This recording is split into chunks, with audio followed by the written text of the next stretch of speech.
No. Yes.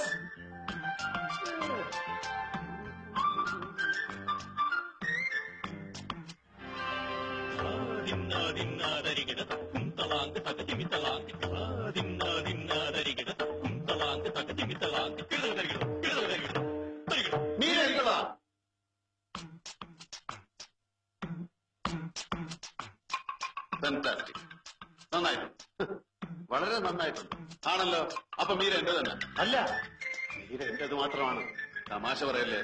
മീരയെ ആദ്യമായിട്ട് അടുത്ത് കണ്ടപ്പോഴേ എന്റെ മനസ്സിൽ കുറിച്ചിട്ട് കാര്യമായിരുന്നു. മീരയെ ആദ്യമായി അകലെ വെച്ച് കണ്ടപ്പോഴേ എന്റെ മനസ്സിൽ ഉറപ്പിച്ചിട്ടൊരു തീരുമാനമാണ് ഇത്.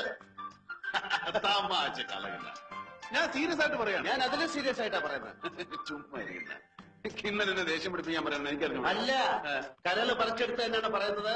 മീര എനിക്കുള്ളതാണ്. അല്ല, എനിക്കുള്ളതാണ്. ഒന്നും അല്ലെങ്കിൽ ഞാൻ 1.5 വയസ്സിന് മൂത്തല്ലേ. അത് റെക്കോർഡ് പ്രകാരം ശരിക്കുള്ള വയസ്സ് എത്രയാണെന്ന് ഇതൊക്കെ നേരത്തെ തീരുമാനിച്ച കാര്യം. അതെ, നേരത്തെ തീരുമാനിച്ചിട്ടുള്ളതാ.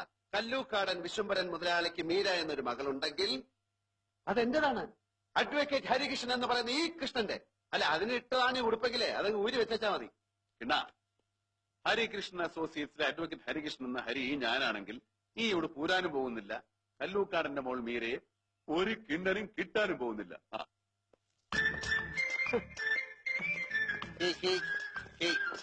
Thank you, thank you. Okay, അപ്പോ ഹരി മീരയെ ഇഷ്ടപ്പെടുന്നു? അതെ. എത്ര ഇഷ്ടപ്പെടുന്നു? ഒരുപാട്. ഒരുപാടെന്ന് പറഞ്ഞാൽ ഈ ആകാശമുട്ടെ? ആ.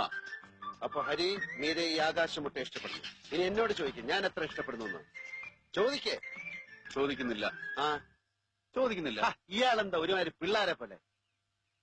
മീര അല്ലാതെ എന്റെ ജീവിതത്തിൽ വേറൊരു പെണ്ണില്ല. എന്റെ ജീവിതത്തിൽ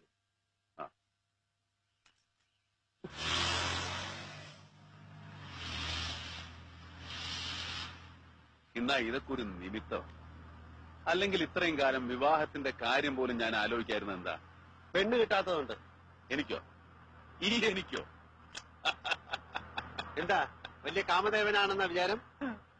ആ വിടവുള്ള പല്ലും മോണ കാട്ടിയുള്ള ചിരിയും ആനയെ വലിച്ചു കയറ്റാവുന്ന മൂക്കിന്റെ ദ്വാരവും പിന്നെ ത്രികോണ എന്നുള്ള നടപ്പും കണ്ട ഏത് പെണ്ണ് വരുമെന്ന?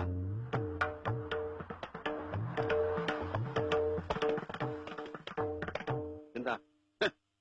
ആ മത്തങ്ങ കവളും കലിങ്ങിയ മൂക്കും പിന്നെ ആമവാദം പിടിച്ചമാതിരി തോളും തൂക്കിയിട്ടുള്ള നടപ്പം കണ്ട പെമ്പിള്ളേര് പ്ലെയിനിൽ കയറി വരും അങ്ങ് ഈജിപ്തിന്ന്. എന്റെ കിന്ന ആ മൂക്കൊന്ന് പൊത്തിപ്പിടി. ഏതെങ്കിലും പെമ്പിള്ളേരൊന്ന് നോക്കിക്കോട്ടെ ആ മുഖത്തേക്ക്. വലിയ ആളാവണ്ട, വലിയ ആളാവണ്ട.